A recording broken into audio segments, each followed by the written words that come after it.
recently someone who knew that I lived in a tiny house and knew that I was a nutritionist asked if they could come over and have a look. I were just curious. And when they came in, they said what most people say when they come in and said, oh, this looks a lot bigger than it is from the outside. And then they looked at my kitchen and they know I'm a nutritionist and they kind of looked a bit baffled and said, do you even cook? And I said, yes, I do. And they looked even more confused after that. So in case you've been looking at my kitchen in various videos and been wondering, how do I cook? Let me show you, because I do cook all my meals from scratch. And I have a lot of different ways that I can cook healthy, yummy meals. Now, before I start, and to show you, I don't really like cooking. I have to put that out there. So I'm not someone to have people over for dinner. I don't entertain. I cook meals need to be cooked quickly and with the minimum of fuss. So I have found a few ways that I can do that, and let me show you what they are. One of my favorite ways to cook dinner in particular is with my little Breville smart oven. A lot of people in tiny houses I've seen have them. This is an older version, and I think in the newer versions it also has a air fryer. But this is just a plain old little oven, and it does it grills and it roasts and it bakes and does all sorts of things like that. But the way I use it mostly is to make tray bakes. So I will have a like a glass container, I don't know what you call it, dish, and I just put some maybe some salmon in it or some chicken and have vegetables around it. One of my favorite dishes is like a tandoori style salmon dish. So I have some yogurt, some tandoori spices stirred through, coat the salmon in it and then the vegetables and put it in the oven. And about 25 minutes later, hey, I have a lovely meal. The only times I try not to use the oven is when it's really hot. Because of course the oven heats up the house, but other than that, really easy to use. Takes me 5 minutes to throw a meal together, and then my little smart oven does the rest. So that's my first way of cooking a meal. Second way that I like to cook requires the same amount of effort but a little bit more planning, and that is with my slow cooker, or crock pot as it's called in some other parts of the world. It lives underneath my storage stairs.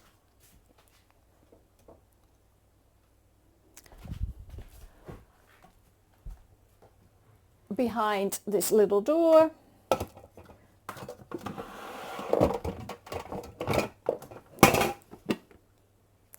And I put it on the kitchen bench.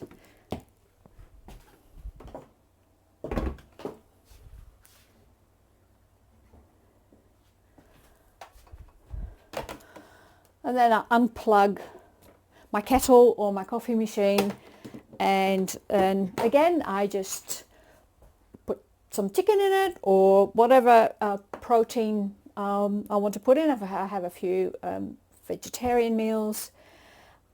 And then I put it on, and 8 hours later I have a fantastic meal. Two slight problems with using the crock pot. One is that I have to remember to put it on. If I want to have dinner at a decent time of in the evening, I have to put it on around 10 o'clock in the morning. And because I'm usually working at that point, I might forget. So there have been times when I get to sort of mid-afternoon and I go, oh, I forgot to put the slow cooker on.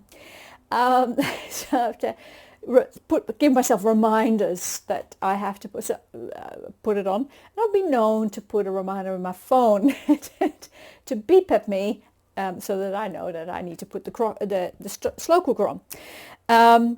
The other thing is that because it's just slow cooks the entire day, it goes for 8 hours, the house really starts to smell of really yummy food.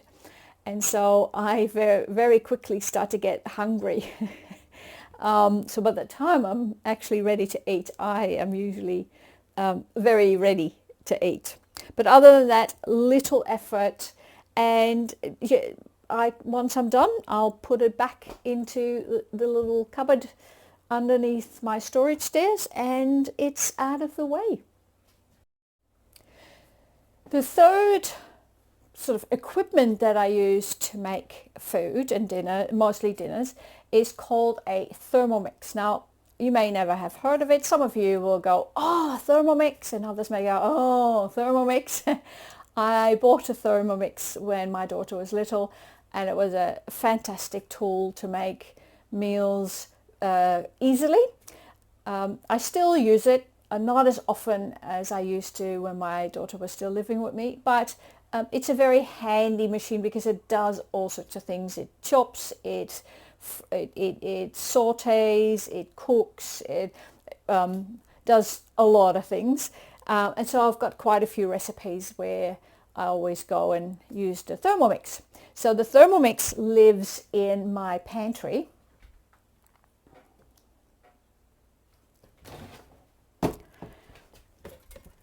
I also have a little toaster.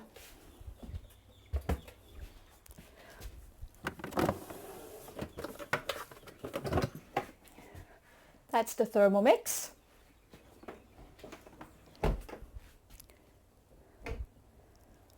And when I'm ready to cook, I put it on the kitchen bench here, plug it in again, remove one of the plugs, and then away I go. And when it's done, I put it back in the cupboard and it's out of sight. So I think you're starting to see a theme here with my cooking equipment. So my final equipment to use for cooking is a small induction cooktop that is portable. It lives in a drawer. Here we go. So if I need it, I take it out.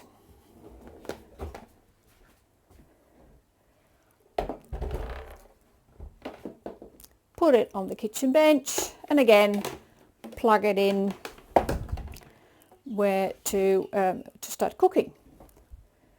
Now the reason I went with this is an IKEA induction cooktop, and I purposely chose a portable one because I did not want to have any sort of kitchen bench space taken up by a cooktop.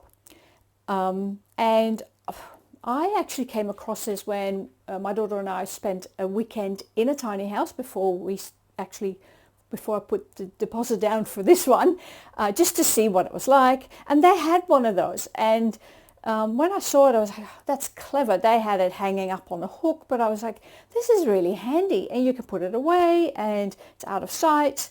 And so I bought one because I wanted induction cooking. I mean, I'm not a fan of cooking, but in Australia, so in the Netherlands where I came from, I'd learned to cook on gas, and everybody basically had gas. And then when I came to Australia, everybody had these electric cookers, and they take forever to heat up, and then even when you turn them off, they take forever to cool down. So I struggled to not burn food and struggled to time my cooking because I could never work those electrical hot plate things. And so when I came across this, I went and bought one, and then I actually, in the house that I was living in at the time, I just basically disconnected the cooker and put this on top to see if I could function with one cooktop, one sort of plate, one cook plate, so for one pan at a time, and with my other little bits and pieces, so an oven and the Thermomix and my slow cooker. And that worked out quite well. I have to sometimes do a little bit of clever planning. So if I need to use it for two different things, I might have to think about what I cook first and how do I keep it warm, and then what do I do next. But since my cooking is really very simple, I basically don't find that a big issue. And as I said, when I'm done, it's cooled down, I put it back in a drawer, and my kitchen doesn't show any sort of cooking utensils and cooking equipment, which I quite like, because for me that is not fun to look at. They're to use, they're very handy to have, but I don't want to see them all the time. So I do cook, and I cook every day. I cook a couple of times a week, and I cook extra portions. So I don't cook every day as such. I like to heat up leftovers. So I cook for a couple of days and then eat the same meal a few times a week. But I cook from scratch, and that's how I do it. I use my oven for tray bakes. I have my slow cooker for slow cooker meals. I have my Thermomix for, again, other meals that I particularly make in the Thermomix. And then I have my little induction cooktop for one. That also, that where I just might, boil some eggs, or although apparently I could do that in the Thermomix as well, but I haven't so far.